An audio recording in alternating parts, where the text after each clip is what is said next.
Oh man, finally that time of year again. I love this time of year. Such a great time to sit down and get shit done. Hold on a minute though. What's our plans for this year? This Christmas we have a guest coming over. Check the door and see who it is. A guest already? It's only like the 21st. It's not Christmas Day. We don't even have any preparations. Well, I guess we better see who's at the door then. Greetings, Patchy. I brought a gift I think you will really like. Oh, a gift? I guess I'd better have a look what's inside. It's a weird box though. Never seen anything like this. Looks more like a case.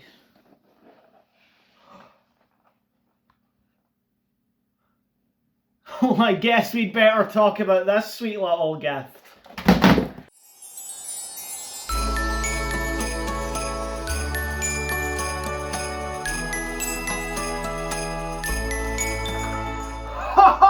Patchy! Take two. So with the festive season finally coming in, I decided that I would give myself a bit of an early Christmas present. A piece of technology that originally I wasn't really bothered about buying, but my good friend Kuro, the legend that he is, gradually pushed me towards getting one. I've seen him using all the time because he doesn't really use PC, he's more Steam Deck, he's more into that, and the portable side of things, and emulation and all that fun stuff. We share a lot of interests in that. The difference being, I used to be majorly into consoles, mainly because my PC was garbage, and now I have a good PC, I'm a solid mix, but I've never felt too much of a need to take things portably. So when the Steam Deck came out, I wasn't really bothered, and I did own a Switch, so portable gaming was kind of sorted for me. In order to properly review this piece of technology I got a few weeks ago, we have to understand its competitor, and we're not talking about ones that are similar, we're talking about the Nintendo Switch. Now, I don't know if you remember this, if you're a very dedicated fan for some reason, but you would probably remember I reviewed the original Switch a good few years ago when it first came out. And I got a good few pelters in school that day for saying that the Switch felt very comfortable to hold. I don't physically feel comfortable holding this thing, it's just not comfortable anymore. It ain't that nice. The Steam Deck has put it to shame, and you're going to see many instances of the Steam Deck putting the Switch to shame in this video. The Steam Deck was basically Nintendo's answer to the best console of all time. It was handheld, it was detachable controllers and all that at the back, tabletop so you could play anywhere, all dock, it keeps the thing charged with your detachable controllers, and boom, your little Switch is now a home console. The problem with the home console is that it's horrible. This creation is locked at 30 FPS, is not equipped to run most modern games, especially games that came out during its time, and frankly, it was so bad with performance that even the first few games that came out on this console had performance issues. And that says a lot considering we're talking about a console that has been locked at a frame rate that's only really been acceptable during the PS2 and GameCube era. Everything else moved on to 60 frames per second years ago. And hell, we're even seeing 120 frames now. The Steam Deck OLED coming out has a 90Hz refresh rate, which means 90 frames per second. So, just how good is this piece of technology? Well, we have to actually look at it to understand how good it is. Starting off, we have the box that the Steam Deck comes in. It's a very nice box. I like the case. It's sturdy, it's clean, it's sleek, and yeah, it's a bit bulky, but the whole Steam Deck is, so it's not a big problem. The handle on the top is very convenient though. It feels like you're carrying around a suitcase that you would use for some bit of technology you use for work. And opening it up, you will see our beautiful Steam Deck. There is a little cloth that you get with this creature alongside the Steam Deck, but we're not interested in that. The feel of the Steam Deck is actually really, really comfortable. It has these grips at the back for the ridges in your hand, rather than being flat at the back. This makes it feel more fluid. It feels more like you're holding a controller in your hands rather than a handheld console, which is great. The joysticks being in the same area for some reason is just really comfortable as well. It seems that when it's more spaced out as opposed to the PlayStation controller, I personally enjoy it more. The button layout is fairly simple. We got A, B, X, and Y laid out the same way you would find on the PlayStation. Then we have the little trackpads. These little squares here can sense your input and be used to click as buttons. This is mainly used for camera controls, desktop stuff, but they're really responsive and pretty nice. We have the D-pad, nothing too interesting here, but it does make a satisfying clicking noise alongside our start and select button. But there are two extra buttons down here, the Steam button and these three dots. These three dots take you to one menu, a customization menu you can use for settings, plugins, what have you, and then the other one which takes you through your settings, your library, your power, and a bunch of other stuff. There are some buttons at the back here which I love. I've always loved controllers that have these remappable buttons at the back. It just makes things so much easier and more efficient. And it's also great for giving your back fingers on the controller an actual use, because half the time it doesn't really feel like you need to have more than 2 or 3 fingers on a controller at once, maybe 4. Your thumbs and your index fingers, or pointer fingers, whatever they're called. The Steam Deck is a little bit bulky, but that's not much of a problem because the controller buttons are spaced out, there's grips in the back, and the screen is big enough, so it's not really too big of a problem, and you're not going to really notice any issue. One thing you will notice is that there's no detachable controllers, and there is no little stand at the back, which I personally consider to be a disadvantage of the Steam Deck. This is something that you're supposed to take everywhere with you for portable gaming, but it doesn't have things that the Switch do. I can't use this in tabletop mode, I can't, do anything like that. Which is a downside for me, because I love being able to just prop this old thing up wherever I want and just kind of set it down and sit back away from it and not really worry. Big problem with these portable handhelds is that you're kind of stuck with your face down in them the entire time, which, it can get wearing in your back, and in some cases it can be wearing in your hands. The Switch is a good comparison. Using the Switch for a long period of time in handheld usually leads to cramps, not to mention this thing has basically no spacing on its controllers, meaning that my hands are basically cramped all the time. But with the Steam Deck, I don't really have to put that much effort in holding it. It just sort of rests in my fingers. I don't have to worry too much. And, because everything's spaced out, it's a bit bigger, no cramps. My hand's not strained to the tightest possible knot just to reach any button. It's relatively spaced out.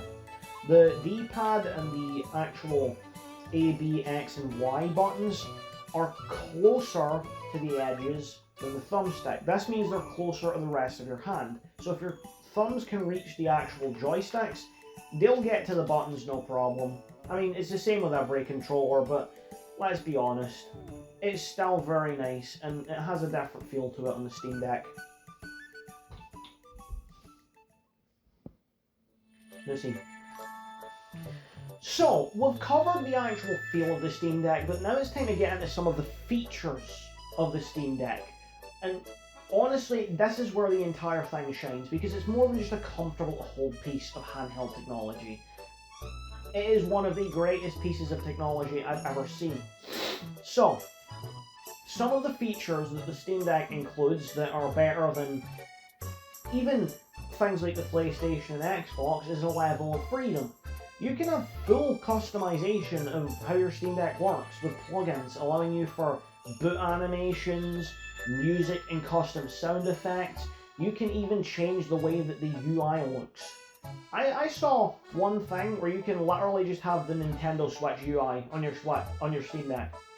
Just the Switch UI, the home screen. You can get that. The freedom that the Steam Deck gives you is more than just sitting about and playing on something around the place, and it's certainly more than just the home screen customization. Because the Steam Deck is different to other consoles, there's a lot of things that can be done. The differences mainly lie in what this thing is, because it's not actually a proper proprietary console. It's a Linux-based distribution using SteamOS. What we're seeing when we turn it on is essentially just Steam's big picture mode. It's a Steam Deck hub specifically configured for the Steam Deck, although it can switch interchangeably between this big desktop mode, or tabletop mode, whatever you want to call it, gaming mode, or desktop mode.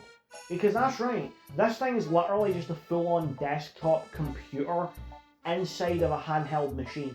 The trackpads, one of the joysticks, and even some of the buttons on this allow you to left and right click, move the mouse, all of that sort of stuff, and navigate as if it was a proper desktop computer running a Linux distribution.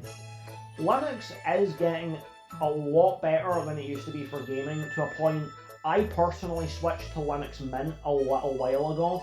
I made the switch to Ubuntu Linux on my old PC, and I couldn't figure out how to get gaming working on it quite well.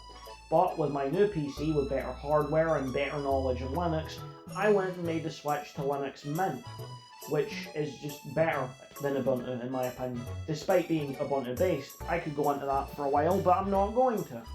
The point being, I switched to Linux because it was faster, meaning the Steam Deck does have that advantage to me. I'm used to using Linux and configuring things through it. This means that features like Steam Proton, which you will need if you want to run all of your Steam games, I already know how to set it all up. I know how to get it sorted and make sure it works. I know all of that. When it comes to dealing with Linux, it's not as hard as it honestly looks, which is fine. The downside to the Steam Deck in this regard is that it would take a bit of technical knowledge to fix certain issues, get compatibility running, and all of that fun stuff. So if you're just the kind of guy that wants it to start and that's it, it just works, I'd probably recommend getting a different console, unless you're only sticking to games that run natively in Linux. If you're going to be using Proton, then you can get any game that you've already got in Steam. But if not, and you're only using native Linux, it's going to be a lot more limited in what you can actually play. Because most games on Steam are only for Windows, unless you use Proton. A good thing about the Steam Deck having the desktop mode is that it's not properly restricted. You can do whatever you want with this thing. Custom backgrounds on the desktop. You can use it for porn, for watching me. I strongly recommend that you use the desktop mode to go onto YouTube and hit the subscribe button, because that would be really cool of you. Either way, the desktop mode, it's great because you can download things directly from the Steam Deck, run the programs on there, which means that games that you have on the Steam Deck can be modded, something that simply cannot be done with other handheld consoles. Nor can it be done with proper consoles. The only place you can do this is in PC gaming. And yet you can now do it on the Steam Deck, which is portable. It is still technically PC gaming, but it feels more like console gaming with the ability to mod it, giving you a lot more freedom in how you use things. Of course, the power of the Steam Deck is great. It can run pretty much most modern games, most up-to-date ones. It can run things like Baldur's Gate, that's the only modern one I can think of that I actually play. I mostly play emulators, but that's a whole nother area, because the Steam Deck is amazing for emulation. Because of its desktop mode, it can be used to run emulators as much as you want.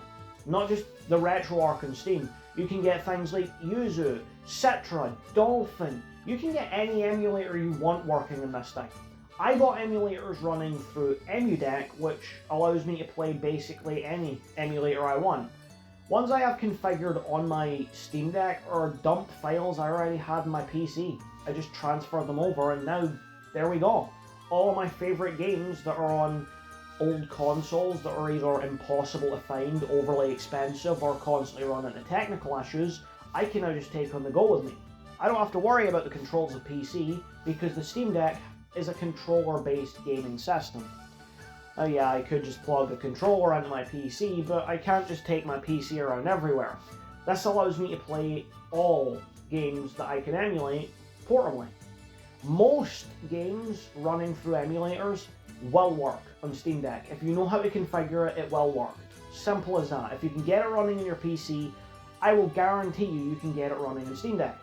If you do want to get it running on there, I would recommend using something like Emudeck, because that's what I use, and it just works.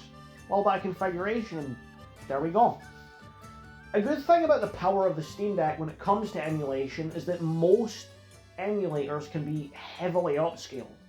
I'm running Dragon Quest IX right now on the Steam Deck to play it personally when I'm not doing my Let's Play, and I have it upscaled to the max. I have it with no pixelation, with the best possible resolution, and it doesn't break a sweat. It's amazing, and I've genuinely never seen my favourite game look this good. I've never seen it in this high quality. Not even my PC can run at that high upscaling. Of course, the freedom exists, so I can play any console, NES, DS, 3DS, Switch, PS2, whatever you want, you can get working on there. Battery is a concern with the Steam Deck, and it's one thing that I've seen many people criticise the Steam Deck for. Although, I'm going to be completely honest with you, if you're not running games like Monster Hunter World, Rise, Cyberpunk, if you're not running things at the highest possible settings, the battery's okay. Emulating, not so bad, but with other games that are more modern and demanding on your parts, they are certainly going to have a big issue with battery. It's always recommended that you have your charger with you all the time, because there will be games that simply maybe last half an hour worth of battery, 2 hours if you're lucky. That's all you're getting. But overall, I don't really consider this a problem, because when you think of how demanding these games are and the parts that you need to run them, it kind of makes sense that my PC with a 650 watt power supply isn't going to struggle too much for electricity, but the limited battery of the Steam Deck, yes, that's probably going to have an issue. The Steam Deck does charge really fast though, so for what it lacks in keeping the battery life up, it makes up for in restoring the battery life.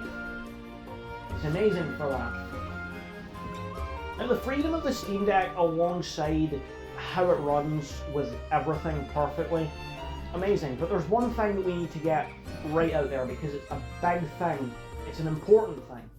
While the Steam Deck doesn't actually have a proper way of playing it on a television, I've heard that there's a dock that exists for it. I've never seen it, I've never actually bought it, I don't own it, so I'm not going to bother covering that. But Steam Cloud Save. Most of your Steam games, they update through the cloud, meaning I can play Monster Hunter Rise for 5 minutes and do one quest on my Steam Deck, go onto my PC, and there it is. The exact progress I made in Steam Deck carries over. But that's not all. No, that's not all. That's not the only feature that you can get when it comes to Steam Deck and PC interchangeability. You can actually stream games to your Steam Deck through your PC. All you have to do is boot it up and then go onto your Steam Deck and hit the same game while it's running on your PC. And now you have a controller running on your Steam Deck. You can see the screen, the audio, and you can just look at the PC and play the game using the Steam Deck as a controller. I did this today, where I sat with the Steam Deck here and the PC in front of me. No latency, no lag, no issue. It was great. It was like using the Steam Deck as its own controller, which I love. It's an amazing feature that I think is really important to understand. It's really important to keep these things in mind, because the Steam Deck does have plenty of reason to use it. But PC interchangeability is one of the big things, especially since the features it adds. I know you're kind of expected to own a PC already, but it does kind of make up for the lack of being able to just plug it into any TV, because now it can compete directly with the Switch in terms of more home console gaming. Now, that is what I have to say on the Steam Deck. Me personally, I absolutely love this. In the short time I've used it, it's become one of my favourite consoles of all time. And I really hope that it will last me for years, because I do not think I could picture myself without this anymore. It's an amazing console that was definitely worth every bit of the money. And I got to buy it used. I got this thing cheaper. And I didn't even mention the fact that you can fit like SD cards in the bottom and get even more storage. Or if you want to use something like a network attached storage in your house, you can get a lot more storage than you can fit in an SD card or fit on a Steam Deck, and you can run games through that. There's plenty of freedom, plenty of usability, a lot more portability and comfort in this than anything like the Switch. So, to answer the two questions that everyone wants to know about the Steam Deck, does it hold up as a proper console, and does it beat the Switch? Yes. Yes to both. It holds up as both its own home console and an extension to your PC gaming, alongside basically doing everything the Switch does infinitely better. You can run games like Rise on the Switch at 30 FPS with 720p, and then you can take it to PC with 4K, or not 4K, but 120, 1080 with 60 FPS, highest settings, and just works on the Steam Deck. Would never work like that on the Switch, but it works on the Steam Deck. Not to mention the fact that you can literally emulate Switch games on the Steam Deck with little to no issue, meaning that you can do everything the Switch does on the Steam Deck and more. That's my thoughts on the Steam Deck, that's my thoughts on the console, and I hope you guys enjoyed this video. If you did, leave a like on it, subscribe for more content, and I hope you enjoy the festive season. Have a Merry Christmas. I hope to maybe get one or two more videos like this out within the time before December ends. And if not, Merry Christmas and a Happy New Year. Bye bye.